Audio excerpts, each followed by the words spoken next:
Publicity का दौर है, प्रचार का ज़माना है। कुछ समय से हमारी सरकार ये प्रचार कर रही थी कि कश्मीर में आतंकवाद खत्म हो गया है, कि कश्मीर में शांति है, अमन चैन है। प्रधानमंत्री जी ने खूब भाषण दिए, देशवासियों को कहा कि चलिए कश्मीर चलिए, सैर करिए। कई बार मैंने ये भी देखा मीडिया पर, टीवी पर कि कश्मीर जाइए, ज़मीन खरीदिए, अब वहाँ अमन चैन है, शांति का वातावरण है।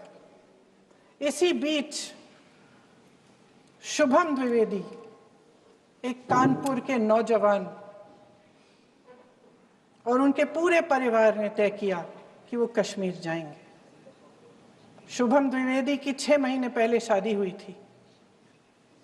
उसकी पत्नी ने कहा कि उनके बीच एक ऐसा रिश्ता था, प्रेम और दोस्ती का ऐसा रिश्ता था कि वो एक दूसरे को बच्चों की तरह हंसाते थे।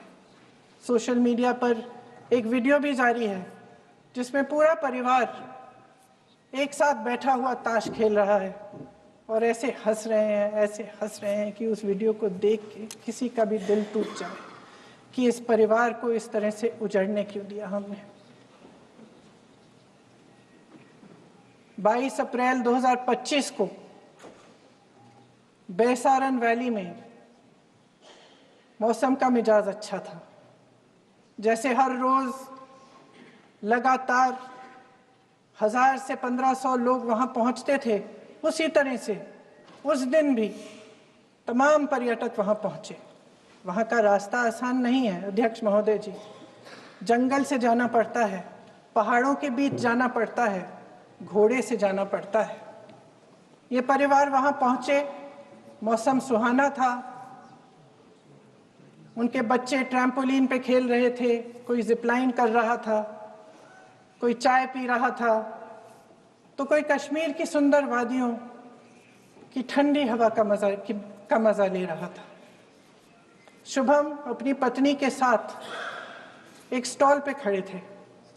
तभी अचानक 4 आतंकवादी जंगल में से निकलते हैं और शुभम को वहीं अपनी पत्नी के सामने मार डालते हैं।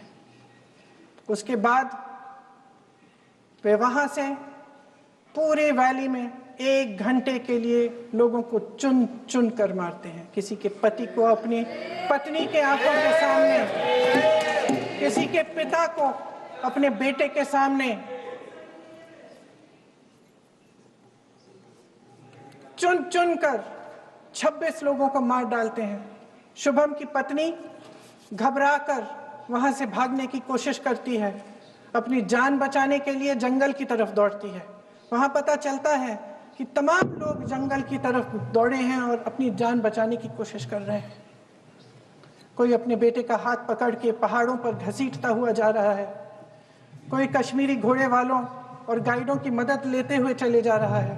कोई रास्ता नहीं है, कोई तरीका नहीं है, लेकिन किसी न किसी तरह से शुभम की पत्नी के शब्दों में किसी ऐसी शक्ति ने हमको बचा कर रखा कि हमें किसी न किसी तरह से हम अकेले नीचे पहुंचे।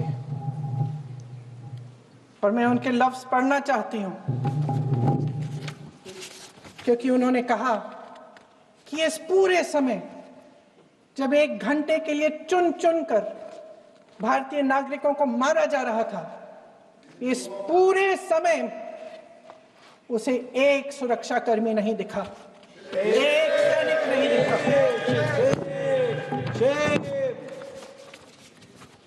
शुभम की पत्नी ने कहा, कोट, मैंने अपनी दुनिया को खत्म होते हुए देखा। अपनी आंखों के सामने एक सिक्योरिटी गार्ड नहीं था।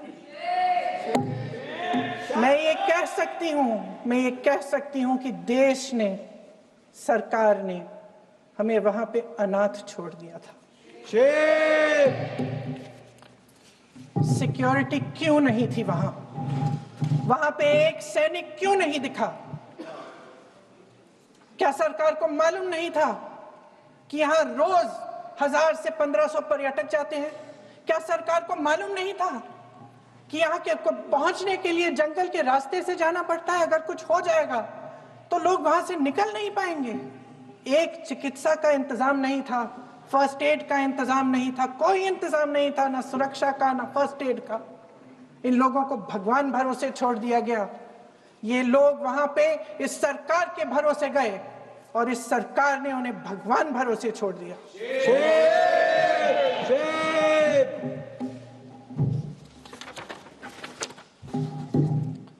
मैं पूछना चाहती हूं, ये किसकी जिम्मेदारी थी? इस देश के नागरिकों की सुरक्षा की जिम्मेदारी किसकी है? क्या इस देश के प्रधानमंत्री की नहीं है? क्या इस देश के गृह मंत्री की नहीं है? क्या इस देश के रक्षा मंत्री की नहीं है? क्या एनएसए की नहीं है? अध्यक्ष महोदय, पहलगाम हमले से सिर्फ 2 हफ्ते पहले हमारे गृह मंत्री महोदय जी कश्मीर गए थे। किस लिए गए थे? जो सुरक्षा की व्यवस्था है इसको देखने के लिए गए थे, इसको रिव्यू करने के लिए गए थे। और उन्होंने वहां कहा कि आतंकवाद पर विजय प्राप्त हुई है। ये 2 हफ्ते पहले है। 3 महीने बाद जेएनके के गवर्नर साहब एक आम इंटरव्यू में ऐसे ही चलते चलते कह देते हैं कि हाँ, बैसारन वैली में बहुत लापरवाही हुई और इसके लिए मैं जिम्मेदारी लेता हूं। ऐसे ही चलते चलते, और वो बात होती है, खत्म भी वहां होती है और वहीं खत्म हो जाती है। उनसे जिम्मेदारी ली भी नहीं जाती, कोई सवाल नहीं उठाता, कोई जवाब नहीं देता। अध्यक्ष महोदय, उस हमले की जिम्मेदारी एक आतंकवादी गुट जिसका नाम टीआरएफ है थोड़े दिनों बाद लेती है। कौन है ये टीआरएफ?